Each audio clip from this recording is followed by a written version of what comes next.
Chelora trenching ഗ്രൗണ്ടിലെ മാലിന്യം നീക്കുന്നതുമായി ബന്ധപ്പെട്ട് UDF നടത്തിയ അഴിമതിയിൽ സമഗ്രാന്വേഷണം ആവശ്യപ്പെട്ട് കോർപ്പറേഷന് മുന്നിൽ LDF ജില്ലാ കമ്മിറ്റിയുടെ നേതൃത്വത്തിൽ അനിശ്ചിതകാല സത്യാഗ്രഹ സമരം ആരംഭിച്ചു. CPM ജില്ലാ സെക്രട്ടറി MV ജയരാജൻ സത്യാഗ്രഹ സമരം ഉദ്ഘാടനം ചെയ്തു. CPI ജില്ലാ എക്സിക്യൂട്ടീവ് അംഗം വെള്ളോറ രാജൻ അധ്യക്ഷനായി.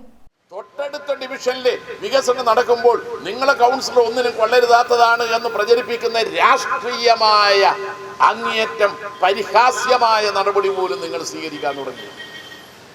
അതുകൊണ്ട് പ്രിയപ്പെട്ടവരെ, വികസനത്തിനും വികസന താല്പര്യം ഉയർത്തിപ്പിടിക്കുന്ന ജനങ്ങളുടെ വികസനം ലക്ഷ്യമാക്കിക്കൊണ്ടുള്ള ഒരു സമരം കൂടിയാണ് ഈ സമരം.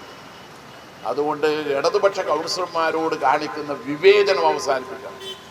അതിനൊരു വ്യക്തമായ തീരുമാനമുണ്ടാവണം.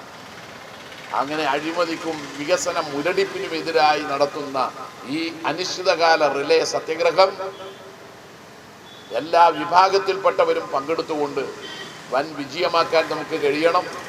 അതിന് നിങ്ങളുടെ എല്ലാം പിന്തുണയുണ്ടാകണം എന്ന് അഭ്യർത്ഥിച്ചുകൊണ്ട് ഈ സമരത്തിൽ പങ്കെടുത്ത എല്ലാവരെയും ആർദ്രമായി അഭിവാദ്യം ചെയ്യുന്നു.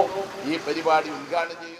വികസന പ്രവർത്തനങ്ങൾ സംഭവിപ്പിച്ച് കോർപ്പറേഷൻ ഭരണസമിതി തുടരുന്ന അഴിമതി ഭരണം അവസാനിപ്പിക്കുക, LDF കൗൺസിലർമാരോട് കാണിക്കുന്ന വിവേചനം അവസാനിപ്പിക്കുക എന്നീ ആവശ്യങ്ങൾ ഉന്നയിച്ചാണ് സമരം. CPM ജില്ലാ സെക്രട്ടേറിയറ്റ് അംഗം M Prakashan, M Anilkumar, KP Prashanth, Jamal city, M Unnikrishnan, CPM Kannur area secretary KP Sudhakaran തുടങ്ങിയവർ സംസാരിച്ചു. ഗ്രാമിക ന്യൂസ്, കണ്ണൂർ.